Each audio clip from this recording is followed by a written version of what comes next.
मैं जब भी नीचे जाती थी ना तो एक काफ़ी एल्डरली बुजुर्ग व्यक्ति ना गार्डन में ही बैठे मिलते थे।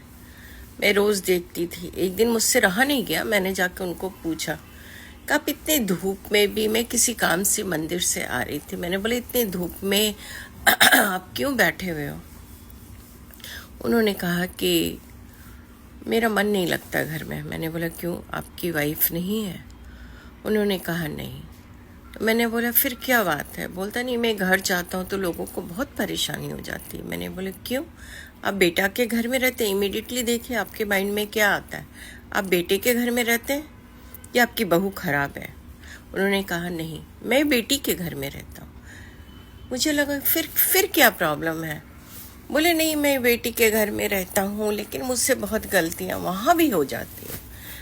मैंने बोला कौन सी गलती? बोले मैं भूल जाता हूँ, कभी चश्मे रख के, कभी दवा खाता हूँ तो दवा का कवर वैसे ही पड़ा रह जाता है, या मैं कपड़े उतारता हूँ तो मैं भूल जाता हूँ कि उसको वॉशिंग मशीन के पास जाके रखना है मुझे। मैं बहुत देर तक उनकी शक्ल देखती रही, मुझे समझ नहीं आया कि बेटी से लोग ऐसा नहीं सोचते, लोग बहू को ब्लेम करते हैं या बेटा को ब्लेम करते हैं, बेटी के बारे में तो लोग नहीं कहते। मैंने बोला आप क्या करते थे?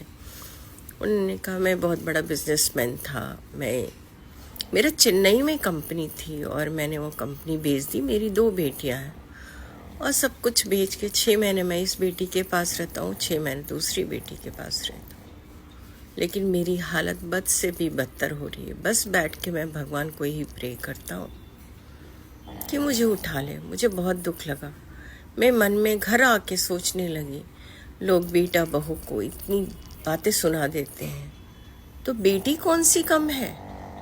बेटी ने भी तो माँ बाप से सारे पैसे ले लिए अपने पिता से, और पिता को उसका ना अधिकार मिला ना उसे पैसे रहे।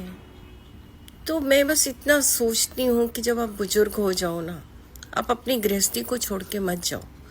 पार्टनर दोनों एक साथ तो कभी जाएंगे नहीं, आगे पीछे ही जाएंगे ना।